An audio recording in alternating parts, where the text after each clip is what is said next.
Alors, voilà, on pénètre dans une chaufferie d'un immeuble collectif. Donc, on a deux chaudières en cascade, donc Wiesmann. Donc sur sa chaudière, on peut reconnaître comme d'habitude. Donc là, on a l'arrivée de gaz, notre bloc de gaz, notre extracteur de fumée, notre brûleur. Juste là, on a nos électrodes d'allumage. Ok, notre pressostat d'air. Très succinctement. Voilà. On a la même chose de ce côté. Donc arrivée de gaz, bloc gaz, extracteur des fumées, notre sonde avec nos électrodes d'allumage avec notre sonde d'ionisation. On a aussi le transformateur d'allumage qui est là. Voilà. Donc, deux départs, deux soupapes de sécurité tarées à 4 barres. Donc elles sont juste de marques différentes.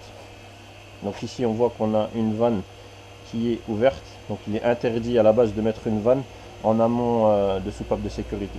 C'est interdit par la législation. Donc là on voit qu'ils ont supprimé le bras le levier de la vanne pour justement éviter que quelqu'un puisse la fermer.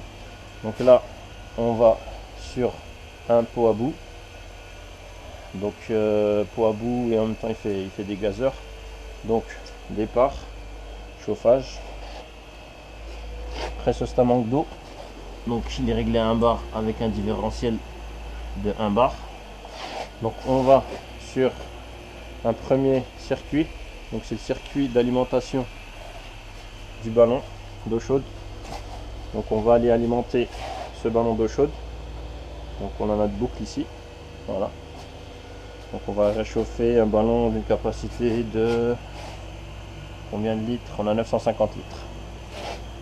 Donc on revient du ballon. On a une vanne d'équilibrage. Et celle-ci est équilibrée. Donc on a 2 tours, 2,3 la position. Et là on retourne sur la chaudière. Donc au niveau du deuxième circuit, on va alimenter des planchers chauffants sur plusieurs bâtiments. Donc une vanne 3 voies. 1, 2, 3. Donc départ. Ici on va avoir le mélange avec le retour. Ok. Et on va alimenter les bâtiments. Donc une pompe jumelée. Donc on voit qu'il n'y en a bien qu'une seule qui fonctionne. Et l'autre viendra pour la maintenance de celle-ci. On pourra intervertir. On les fera fonctionner, on les fera permuter régulièrement pour qu'elles s'usent de la même façon. Ensuite sur le départ, donc on voit on alimente à 40 degrés. Ok, on a un aquastat qui nous permet de mettre en route ou pas les pompes.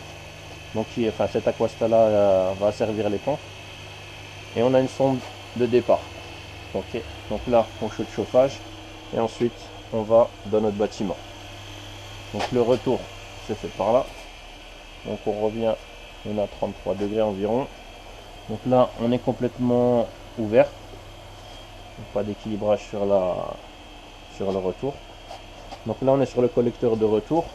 On voit qu'on a des vannes de vidange sur le collecteur de retour.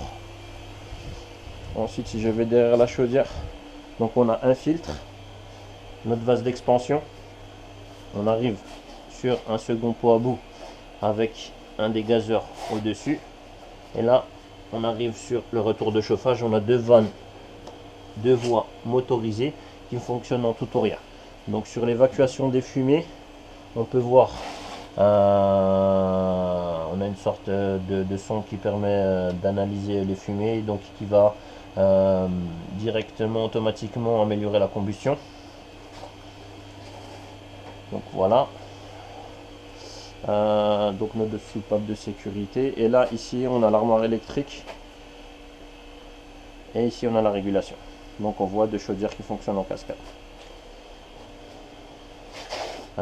Voilà ce qu'on peut dire sur cette installation. Donc au niveau du ballon d'eau chaude sanitaire, donc on a l'arrivée d'eau froide principale.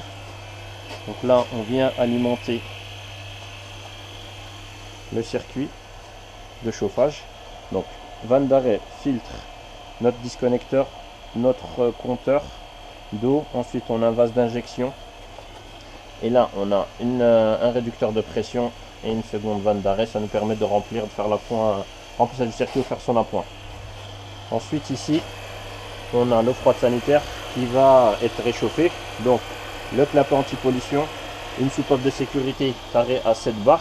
Ensuite, on va aller alimenter notre ballon d'eau chaude sanitaire par le bas et l'eau chaude, ok, départ d'eau chaude sanitaire.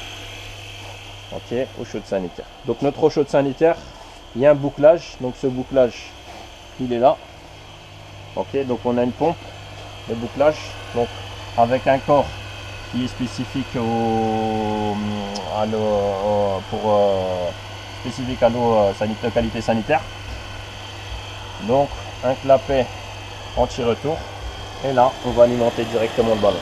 Et cette eau-là va partir dans le ballon, monter, partir, revenir, et comme ça on a un bouclage de chaude sanitaire. Ça permet aux occupants de directement puiser de l'eau chaude sanitaire à partir des points d'usage sans avoir à vider l'installation.